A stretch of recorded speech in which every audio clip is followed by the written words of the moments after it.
More of a team player, I repeated, keeping my tone calm while my nails dug into my palm under the conference table. Across from me sat my manager, Craig Dillard, in his glossy corner office overlooking downtown Atlanta. Early 60s, cologne too strong, confidence too rehearsed. He leaned back in his leather chair, voice dripping with insincerity. "Lena, your work is exceptional, but Kelsey? She's warm, approachable. People gravitate to her. She's just easier. Easier. Not smarter, not more effective, just easier." I was 45. I'd joined Arden Edge Consulting at 39, leaving behind a steady role in academic research to take a chance on the private sector. 6 years of rebuilding broken client relationships, delivering impossible turnarounds, and writing strategic playbooks that saved millions. I led our Southeast expansion. I mentored half the new hires. I worked in silence, not for applause, but for impact. But Kelsey, with her Slack emojis and coffee chat charisma, was getting the promotion. I watched Craig feign busyness, flicking through meaningless printouts, waiting for me to nod, to swallow it down. Instead, I placed a sealed envelope on the table.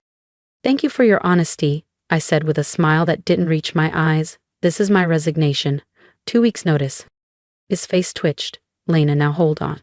Let's not be rash."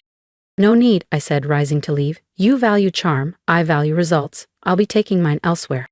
What Craig didn't know, and what Kelsey never thought to ask, is that while they played office politics, I'd been building something real.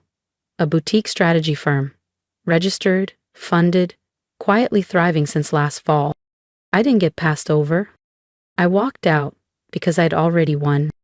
And if this story hits home, don't forget to subscribe. Because what Lena does next? It's just the beginning. Something that would make Craig's promotion decision look like the farce it truly was. As I stepped out of his office, I felt the ripple down the 14th floor of Arden Edge's Peachtree Tower office in downtown Atlanta. Heads turned, conversations dropped, and I knew Kelsey was already picturing where she'd place her Monday motivation mug on what had been my desk. But I walked, calmly, deliberately, returning to my workspace like it was just another Tuesday. Because inside that resignation envelope wasn't just a notice. It was a warning and a receipt. The next 2 weeks? Theater. Kelsey strolled the corridors like she owned the building. Iced oat milk latte in one hand, inspirational quotes in the other. On the 4th day, she leaned over my cubicle divider, lips pursed into that signature smug smirk. "Lena, I hope there are no hard feelings. I mean, you work so hard. I know this must sting." I looked up briefly while copying over 3 years' worth of performance metrics, custom training modules, and procedural overhauls not to keep, but to log. Every client win, every retained contract, every internal system credited vaguely to collaboration. "No hard feelings at all, Kelsey," I said with a level smile. "You're exactly what they deserve." She left satisfied, never suspecting that those systems she'd be inheriting weren't built on teamwork. They were built on tech. My tech. 3 years ago, frustrated by inefficiencies, I began designing an adaptive team performance platform in my own time, on my own machines. Last week, the patent cleared. And that second page in my resignation? It outlined every dollar Arden Edge had saved, thanks to my proprietary framework. Now mine alone. 1 week later, I had coffee with Renata James, COO of Cresswell Analytics, our fiercest competitor. She didn't offer me a title, she offered me equity.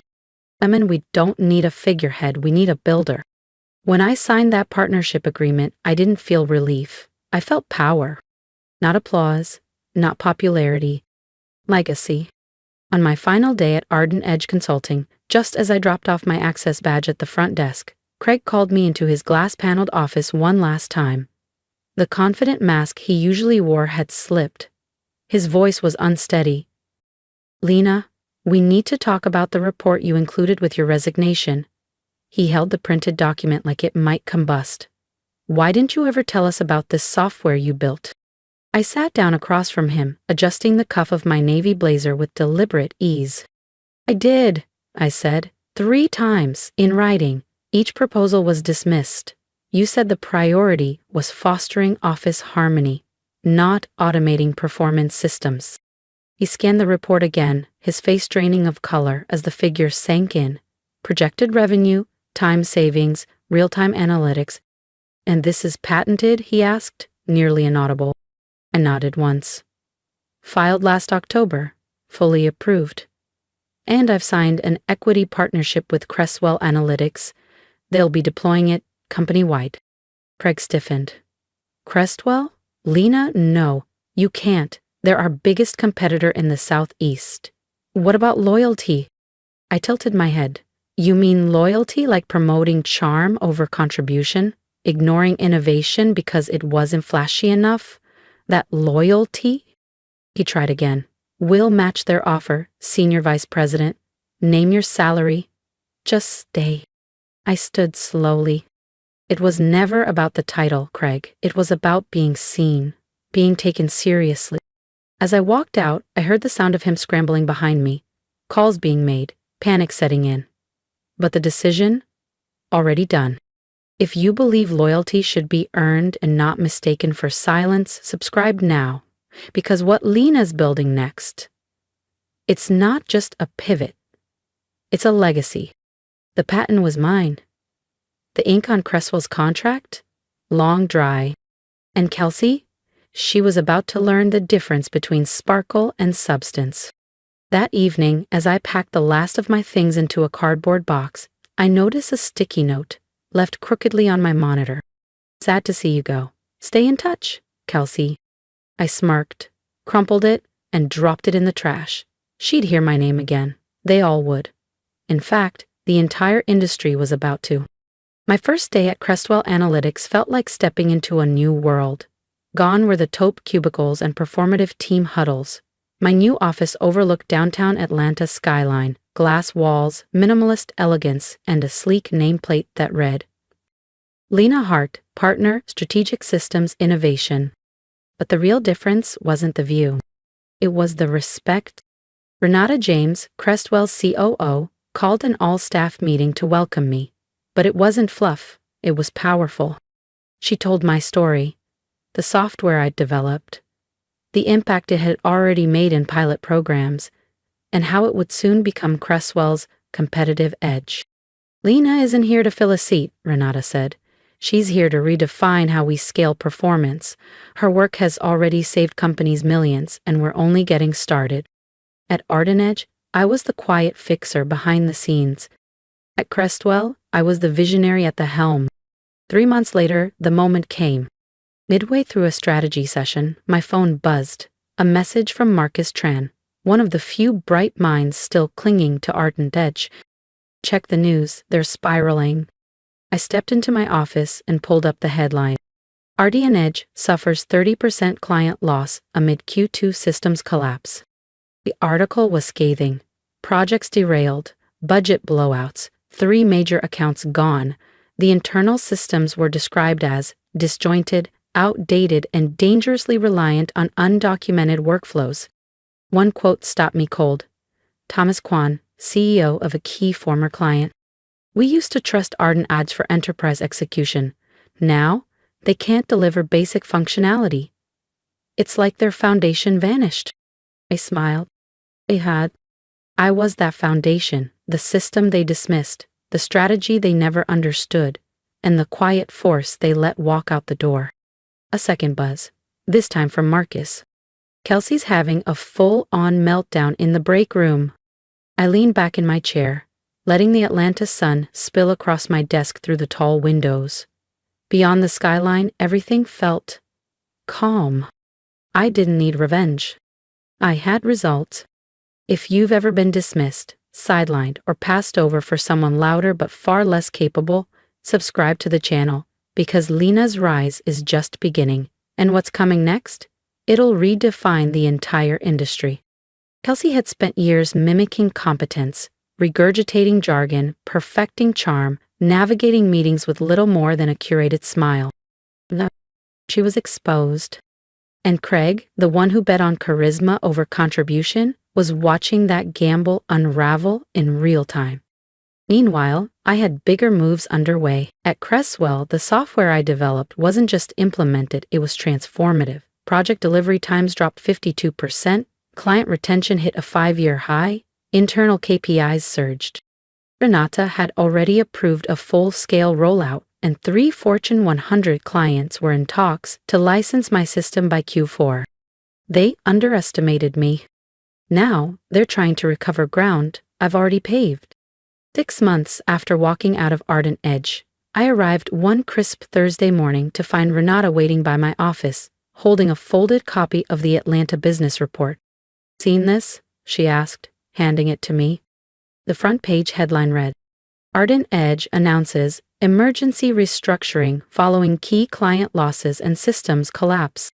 I skimmed it, then nodded. They're finally dismantling everything. "Ellie admitted trying to rebuild your platform from scratch," she said, lips curling slightly. "Turns out you can't replicate what you never understood." I smiled. You can't clone substance with surface. And you can't replace the builder with a buzzword. But they never understood the foundation, I said, already knowing the answer. They thought it was just software, but it was the logic behind the framework, the adaptability that made it scalable. Renata gave me a slow, knowing smile, the kind you only earn after watching a long game come full circle. "Which is why the board voted unanimously to promote you," she said. "Starting next week, you'll be our Executive Vice President of Strategic Innovation.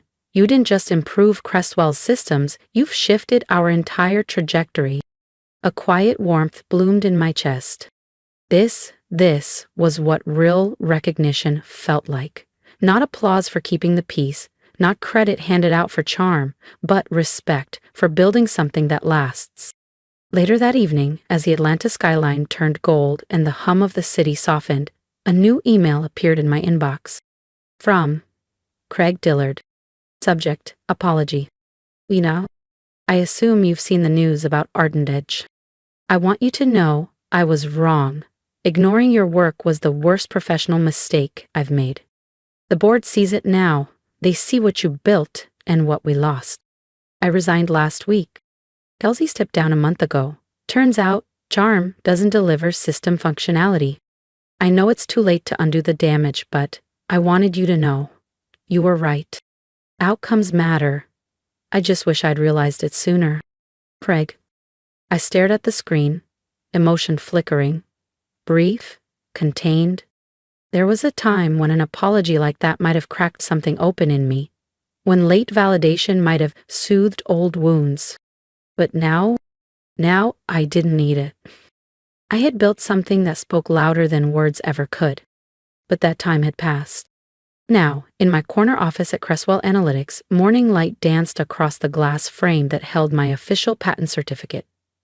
Behind me, a polished plaque marked our most successful quarter in company history, and on the shelf beside it, a crisp new issue of Forbes, folded open to the headline, "Top 10 Women Redefining Tech Innovation." My name was third on the list. Craig's email wasn't a reckoning. It was a footnote. I clicked reply and typed, "Craig, thank you for your message. You're right, results matter. I wish you clarity in whatever comes next. Lena." I hit send, then glanced around my office. Every inch of this space, every ounce of recognition within it had been earned. Not handed down, not borrowed, built. The next morning, I called a full team session. The room filled quickly. Engineers, product leads, analysts. Not a single person was there to posture. They were there because they believed. Once the room settled, I stood. "Before we dive into our next rollout," I said, "I want to tell you a story. It's not about software. It's about value, about seeing it in others, and never letting someone else tell you what you're worth." Heads nodded, postures shifted. This was no longer about me. It was about us, building something bigger than ourselves. As I spoke, I watched eyes brighten. People leaned in, not just to the words, but to the conviction behind them. Because at Cresswell, we weren't chasing praise. We were setting a new standard, with integrity, with courage, and with the kind of quiet strength that doesn't just rise, it leads. That evening, driving home past Ardentage's old Midtown office, I slowed at the intersection. The once bold company logo, etched into the glass facade, looked faded now, worn down by time and the weight of miscalculation. A flickering for-lease sign hung crookedly in the fourth-floor window. Downsizing, again, but I didn't feel vindicated. I felt grateful. Grateful they overlooked me. Grateful they dismissed what I'd built. Grateful because in shutting the door, they pushed me towards something better. Because sometimes rejection isn't ruin, it's redirection. And sometimes being too results-driven is exactly what sets you apart. My phone buzzed on the console beside me. A message from Marcus lit up the screen. The Ardent Edge board is asking about you. Would you ever consider returning? As CEO? I stared at it for a long moment, then typed back. Appreciate it, Marcus. But I'm exactly where I need to be. Because real success isn't circling back to prove your worth to people who never saw it. It's about knowing your value, even when others don't. It's about refusing to shrink to fit someone else's small vision and choosing instead to expand into your own. That's where the real story begins. As I pulled into the garage of my Buckhead townhome, I found myself thinking about all the other Lenas out there. Quiet professionals who carry entire teams on their backs, who deliver results day after day, and yet are constantly overlooked because they don't play the politics or speak the loudest in the room.